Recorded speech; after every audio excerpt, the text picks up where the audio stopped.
সুপ্রিয় শিক্ষার্থী, আসসালামু আলাইকুম। আমাদের একটা বিষয় আমরা অর্ধেক ক্লাসটা দিয়েছিলাম, আমরা যখন জুমে পড়ছিলাম তখন বিষয়গুলো আলোচনা করেছিলাম। অনেকেই মিস করেছো, সেজন্য আমি বিষয়গুলো আবার একটু রিপিট করছি। সেটা হচ্ছে স্যার নাউন ফ্রেজের গঠন। তো নাউন ফ্রেজের গঠন, নাউন ফ্রেজের যে প্রি মডিফায়ারগুলো আছে সেগুলো নিয়ে অলরেডি একটা ক্লাস আমি পোস্ট করেছি। তো আজকে আমরা জানবো যে নাউনের পোস্ট মডিফায়ার, মানে নাউনের পরে এসে নাউনটাকে মডিফাই করবে। হ্যাঁ, নাউনের পরে এসে নাউন সম্পর্কে এডিশনাল ইনফরমেশন দিবে, সেই নাউনের পোস্ট মডিফায়ারগুলো নিয়ে আমরা একটু আলোচনা করব। ঠিক আছে? তাহলে যদি তোমাকে প্রশ্নের মধ্যে বলে যে পোস্ট মডিফাই দ্য নাউন, তখন তুমি কিভাবে এই নাউনটাকে মডিফাই করবে, সেইটাই আজকের আলোচনার বিষয়। দেখো স্যার, নাউনের যে পোস্ট মডিফায়ারগুলো আছে সেগুলোকে আমি সর্বোচ্চ এই যে 5টা ক্যাটাগরির মধ্যে ভাগ করতে পারি। তো সেটাকে মনে রাখার জন্য আমি কি করেছি, আমি সেটাকে দিয়ে একটা ছোট্ট একটা ওয়ার্ডের মতো বানিয়েছি। সেটা হচ্ছে কি TRAPP, ট্র্যাপ। স্যার ঠিক আছে, ট্র্যাপ। এই ট্র্যাপ দিয়ে তুমি নাউনের পোস্ট মডিফায়ারগুলো মনে রাখতে পারো। তাহলে দেখো, টি দিয়ে হচ্ছে টু ইনফিনিটিভ ফ্রেজ।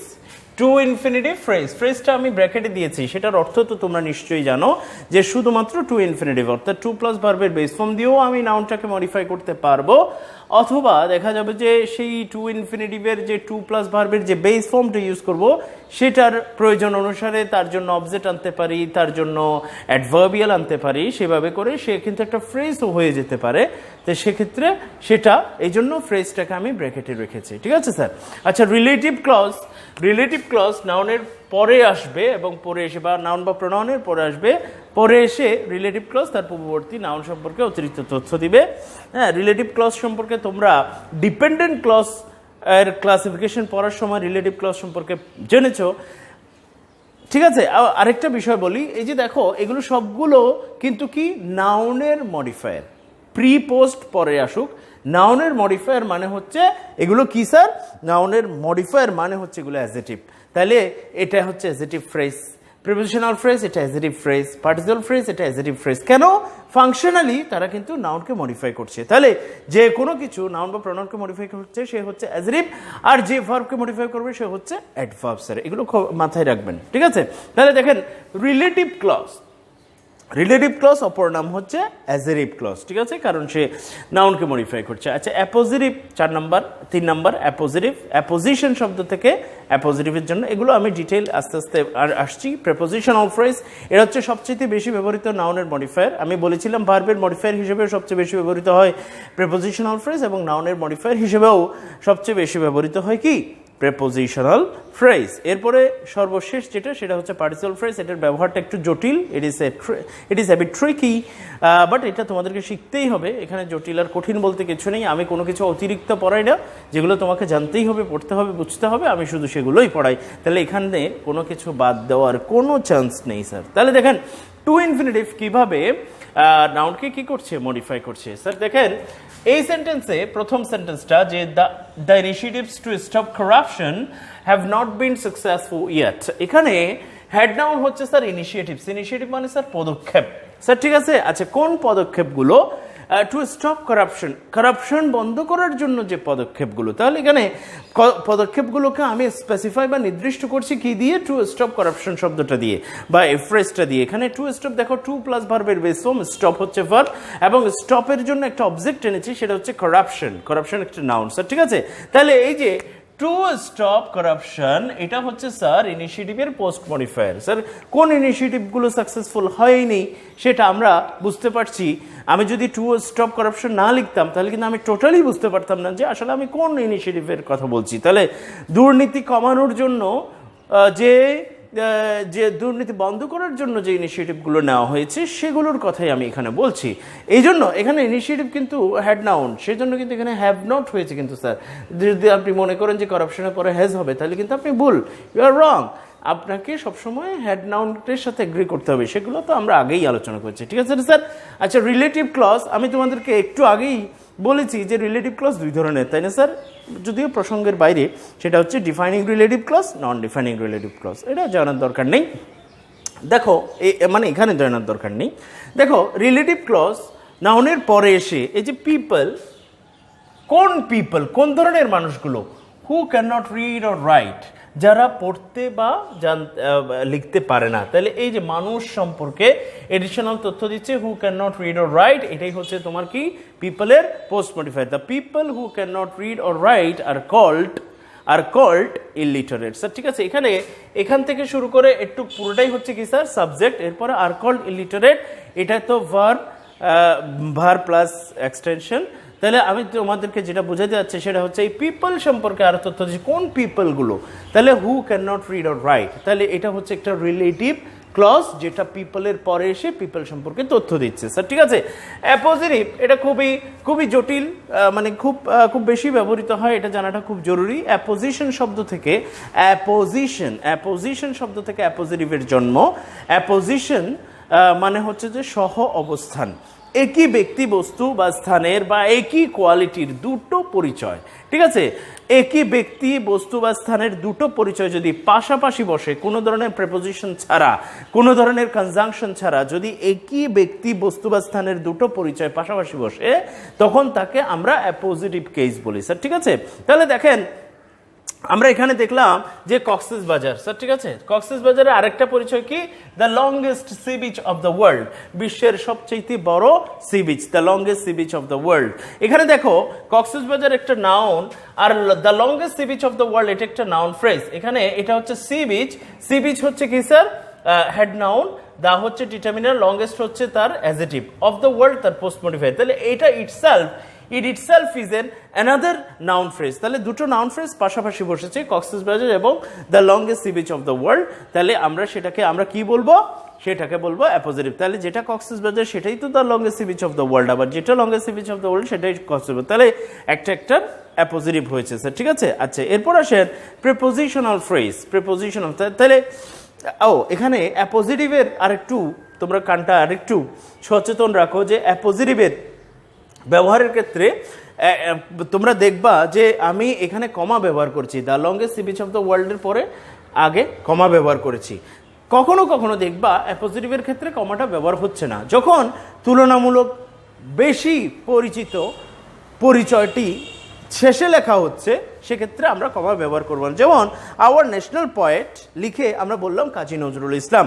তাহলে এখানে দেখো আওয়ার ন্যাশনাল পয়েট যে তিনিই হচ্ছেন কি কাজী নজরুল ইসলাম, তাহলে এটা অ্যাপোজিটিভ কেস। কিন্তু আমরা দেখছি যে কাজী নজরুল ইসলাম পরিচয়টা greater than our national poet. আমরা আওয়ার ন্যাশনাল পয়েট হইলে যে কয়জনে চিনবে, কাজী নজরুল ইসলাম বললে তার চাইতে বেশি জনে চিনবে। তাহলে সেটা স্যার কাজী নজরুল ইসলামটা একটা আরো বিগার আইডেন্টিটি। দ্যাটস ওয়াই এই কাজী নজরুল ইসলামের দুই পাশে কিন্তু কি বসবে না স্যার, কমা বসবে না।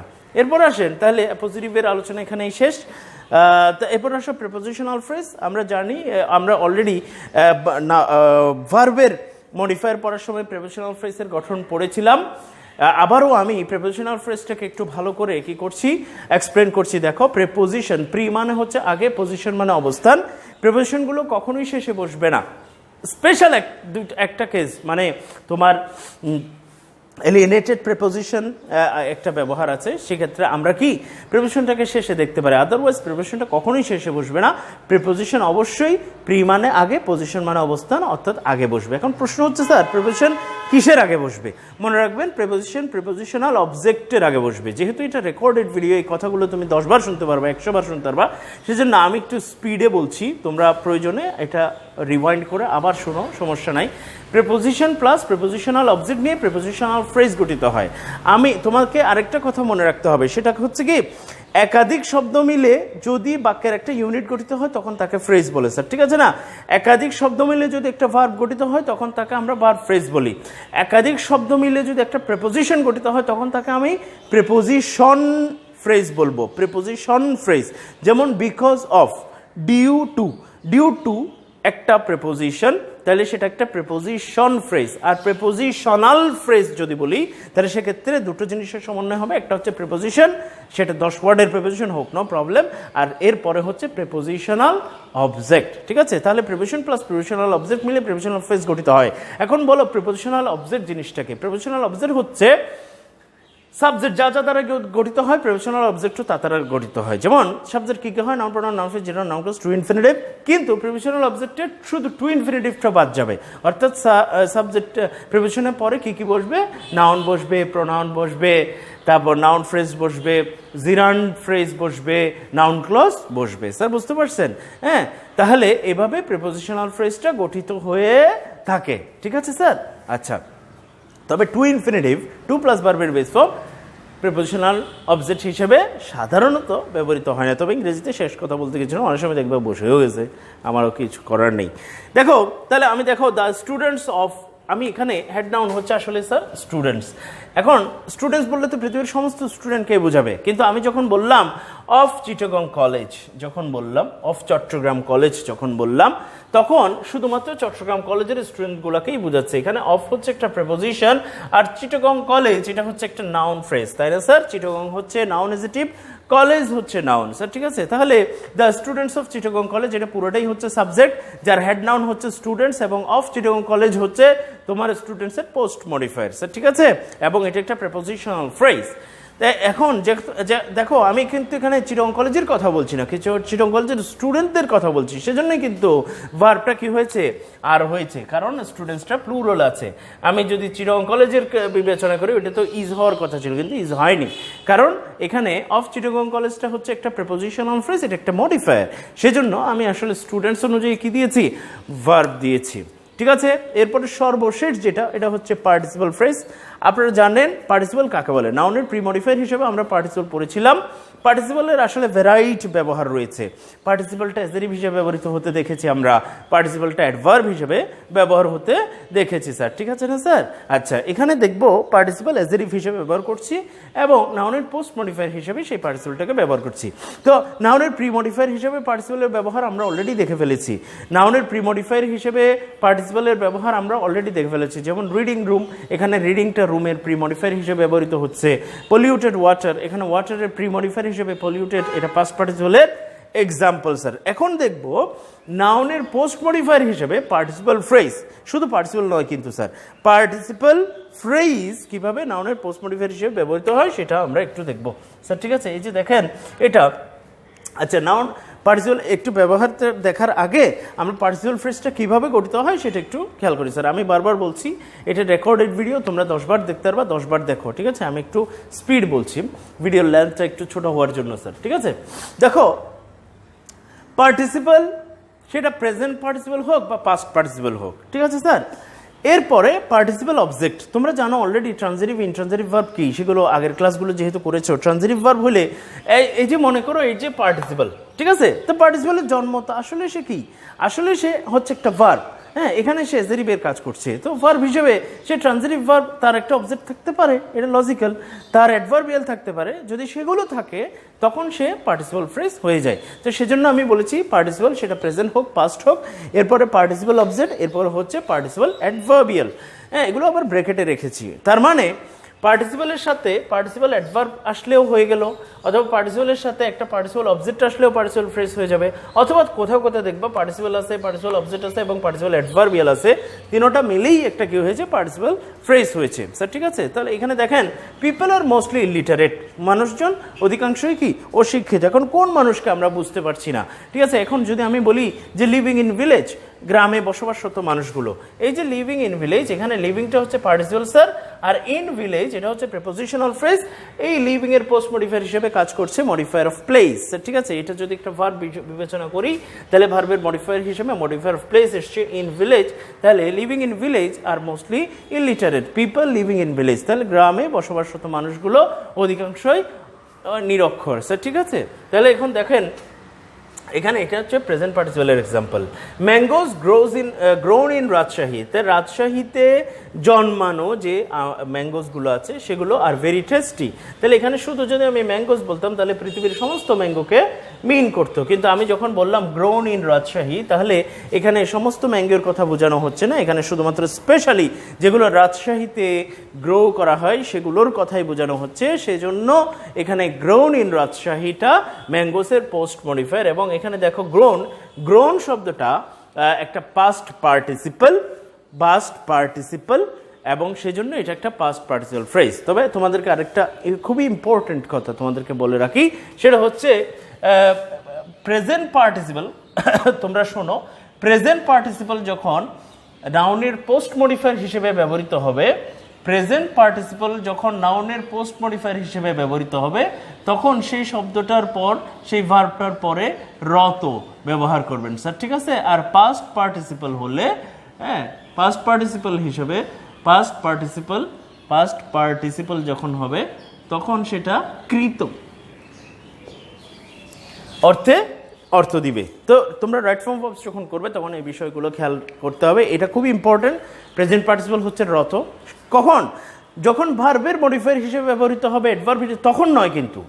নাউনের পোস্ট মডিফায়ার হিসেবে যখন প্রেজেন্ট এবং পাস্ট পার্টিসিপল ফর্ম ব্যবহৃত হবে, প্রেজেন্ট এবং পাস্ট পার্টিসিপল ব্যবহৃত হবে, তখন রত এবং কৃত, পোস্ট মডিফায়ার হিসেবে, নট প্রি মডিফায়ার হিসেবেও নয় কিন্তু।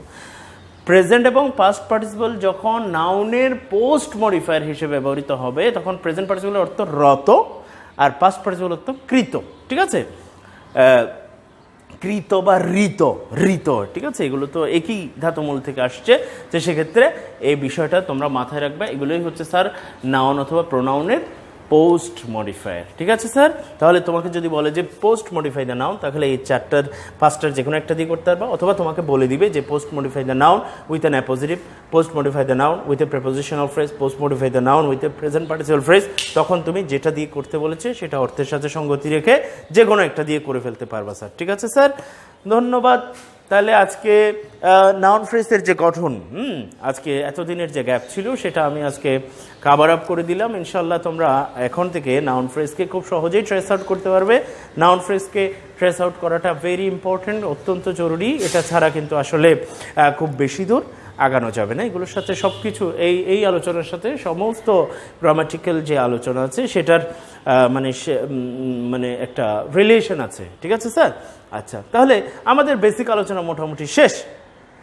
এরপর আমরা একটু এক্সারসাইজে যাব। অনেক দিন তো ক্লাস করছে, অনেক লম্বা, হ্যাঁ। তবে আমি কি মধ্যখানে পরীক্ষা দিইনি কেন জানো? তুমি যাতে ক্লাসগুলো, যেহেতু এন্ডলেস অপরচুনিটি আছে, ক্লাসগুলো বারবার করার সুযোগ আছে, সেজন্য আমি মধ্যখানে কোনো পরীক্ষা রাখিনি। তোমরা এগুলো বারবার করে দেখো। আমি এখন থেকে কিছু প্র্যাকটিস দিব, বেশ কিছুদিন আমি কিছু প্র্যাকটিস দিব, সেই প্র্যাকটিসগুলো করবে এবং আমি কতটুকু বুঝলাম সেই বিষয়টা আমাদের ইনশাল্লাহ কি হয়ে যাবে, ক্লিয়ার হয়ে যাবে, ঠিক আছে স্যার? ধন্যবাদ সবাইকে। ভালো থাকবেন, সুস্থ থাকবেন, সুন্দর থাকবেন, আমার জন্য দোয়া করবেন। আল্লাহ হাফেজ।